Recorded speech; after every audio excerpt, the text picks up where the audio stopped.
황우혁 교육부 장관이 취임을 했습니다. 정치인 출신의 교육부 장관에 대해서 걱정하는 목소리도 있지만은 탁월한 정치력이 도움이 될 것이라는 기대도 있는데요. 네, 서강대 이덕환 교수와 함께 이에 대해서 알아보도록 하겠습니다. 안녕하십니까? 네, 안녕하세요. 네, 신임 황우혁 교육부 장관에 대해서 어떻게 평가하고 계시는지 말씀을 해주시죠. 우선 정말 어렵게 취임을 하신 것 같아요. 네. 우선 교육 전문가가 아니라는 데 대해서 좀 우려가 있는 것 같습니다. 네네. 그런데 사실 DJ 정부 때도 이해찬 장관이 있었고, 참여정부 때도 김진표 교육부총리가 있었습니다. 그리고 네. 지난 정부에도 이조 장관이 장수를 했는데 비례대표 국회의원 출신의 노동경제학자였습니다. 그러니까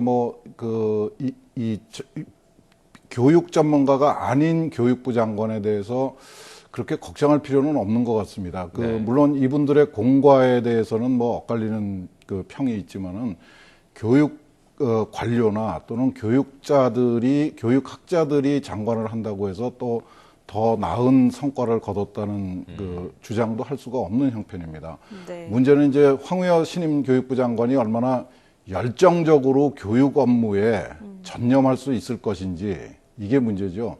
만약 여당에서 이분의 위상으로 봐서 여당의 정치적 상황 때문에 갑자기 이분을 활용해야 될 다른 사안이 생긴다거나 네. 아니면 우리 지난번에 교육부 장관이 취임하게 되는 과정에서 불거졌던 인사 난맥상을 해결하기 위한 대타로 투입이 됐다면은 좀 걱정스러울 것 같아요. 근데 약간 지금 입장에서는 황 장관님이 정말 사명감을 가지고 이 난맥상으로 얽혀 있는 교육 문제를 탁월한 정치력을 발휘해서 그리고 높은 정치적 위상을 적극적으로 활용해서 우리 교육 문제를 풀어주신다면은 아마 분명히 좀 좋은 성과가 있지 않을까 그렇게 기대를 해봅니다. 네, 교육 전문가가 아니라는 걸 그렇게 걱정할 필요는 없고 그래도 기대를 해볼 만하다는 말씀이신 것 같은데 그렇다면 지금 가장 시급한 교육 현안 어떤 게 있습니까? 굉장히 많죠. 우선 당장 황 장관님이 해결해야 되는 게 지난 정권에서 야심차게 밀어붙였던 이 학교 다양화 계획이라는 게 있었습니다. 네네. 이게 이제 지금 엄청난 부작용을 낳고 있는데 그렇습니다. 이 문제 해결하는 게 우선 가장 시급한 것 같고요. 네네. 그 다음에 이게 이제 자사고 문제입니다. 네네. 그리고 작년에 이제 한국사를 필수화하는 과정에서 불거졌던 몇 가지 문제들이 있습니다. 이게 지금 이제 수능 개편, 교육과정 개정 이런 거하고 맞물려 있는데 여기에 대해서 과학계가 아주 격렬하게 반발을 하고 있어서 이 문제도 쉽지 않은 것 같고요. 또 대학의 구조조정 문제도 걸려 있습니다. 이게 지난 장관께서 적극적으로 밀어붙였던 건데 이 학령 인구가 감소하기 때문에 대학의 구조조정이 불가피한 상황입니다. 근데 이걸 어떻게 현명하게 해결하느냐도 문제고 그다음에 황우혁 장관이 여당 대표였을 적에 처음 제시했던 이 반값 등록금 문제.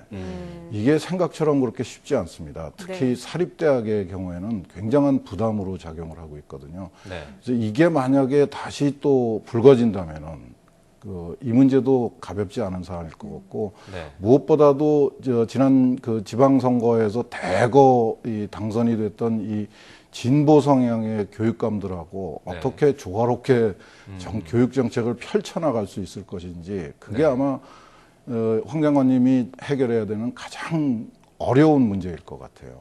네. 지금까지 쭉 이야기를 하셨는데 정말 갈 길이 멀다라는 생각이 들었습니다. 그리고 황 장관이 이제 취임사에서 5.3일 교육개혁을 재검토하겠다라는 이야기를 했는데 이것은 어떤 겁니까? 이게 정말 사실은 폭탄 선언입니다. 아무도 예상하지 못했던 발언인데 우선 5.3일 교육개혁이라는 게 아마 다 지금 지나간 이야기라서 설명이 좀 필요할 것 같습니다. 이거는 1995년에 YS 정권 때 굉장히 큰 교육개혁위원회를 구성을 했습니다. 그래서 1995년 5월 31일 날 발표한 교육개혁안인데 정말 우리 사회가 만들었던 교육개혁안 중에서는 규모가 가장 큰, 가장 포괄적이고 정교한 교육개혁안입니다.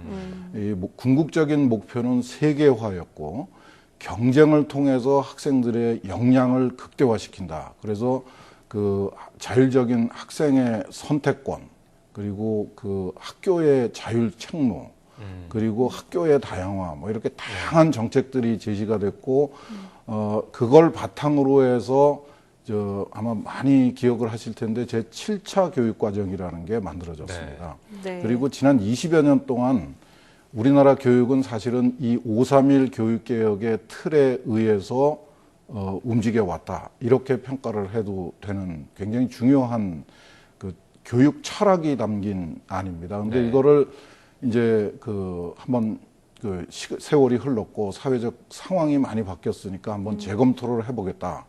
이 재검토는 사실은 꼭 필요한 일입니다. 뭐 20여 년 동안 우리 사회가 굉장히 발전을 했고 네. 세계적인 환경도 바뀌었고 그래서 이제 검토는 필요한데 이 황 장관님 취임사를 보면은 이 검토를 하려면은 정말로 거대한 교육개혁위원회에 버금갈 정도의 큰 조직이 범정부적이고 범사회적인 조직이 만들어져야 될 텐데 거기에 대한 언급은 없어요. 네. 그래서 일부에서는 이게 그 황 장관님이 5.3일 교육개혁에 대해서 언급을 하셨지만은 이게 뭔가 다른 의도가 있는 거 아닌가. 네. 혹시 이 대학 구조조정의 어떤 방향을 제시하는 것 아닌가 해서 좀 촉각을 곤두세우고 있습니다. 네, 그럼 보다 구체적인 방향 전환이 필요하다는 말씀이신 것 같은데 그렇죠. 어떻게 바라봐야 될까요? 필요한 거는 아까도 말씀드렸다시피 사실입니다. 특히 이제 세계화를 앞세워 가지고 학생들한테 이 신자유주의 경제 원리를 그냥 적용을 한 겁니다. 그래서 학생들한테 무한 경쟁을 강요를 해왔던 게 사실입니다. 네네. 그리고 우리 학생들이 아직 선택을 할 여유가 별로 없는 상황인데 대학 입시가 무겁게 딱 짓누르고 있기 때문에 움직일 틈이 없는 학생들한테 자율 선택을 그냥 덜컥 내줘 버렸죠. 그래서 참 이 문제가 굉장히 많습니다. 목표는 괜찮다고 할 수 있을지 몰라도 학생들한테 너무 과도하게 경쟁을 부추기고 너무 확 풀어놔서 생기는 부작용이 많아서 이제는 좀 앞으로 20년을 준비하는 새로운 교육개혁을 한번 검토해 볼 시기라고 생각합니다. 그런데 이제 아까 말씀드렸듯이 이런 기능을 가진 이 확실한 책임과 권한을 가진 기능을 가진 네. 그런 조직을 만들어서 운영을 해야 될 텐데 네. 그게 분명하지 않아서 좀 관심을 가지고 봐야 될 것 같습니다. 예.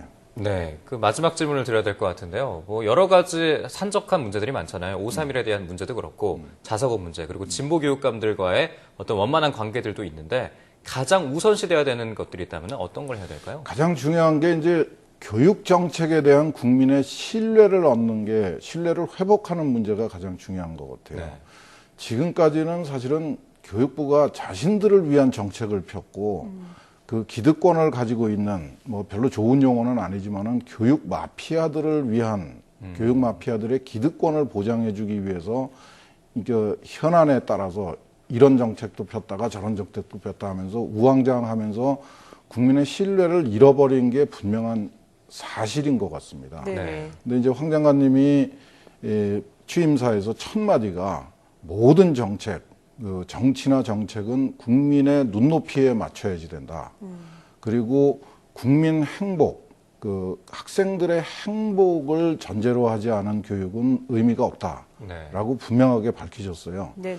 그래서 그런 면에서 저는 개인적으로는 굉장히 기대를 하고 있습니다. 이분의 정치력을 잘 활용을 해가지고 이 정말 국민의 눈높이에 만족할 수 있는 국민 학생들의 학습권하고 행복권을 보장할 수 있는 네. 그런 정책을 펴신다면은 정말 좋은 장관으로 기억에 남을 것 같아요. 열심히 네. 해주시기 바랍니다. 알겠습니다. 자, 지금까지 서강대 이덕환 교수와 함께 국민 행복을 위한 교육 방향에 대해서 살펴봤습니다. 오늘 말씀 고맙습니다. 예.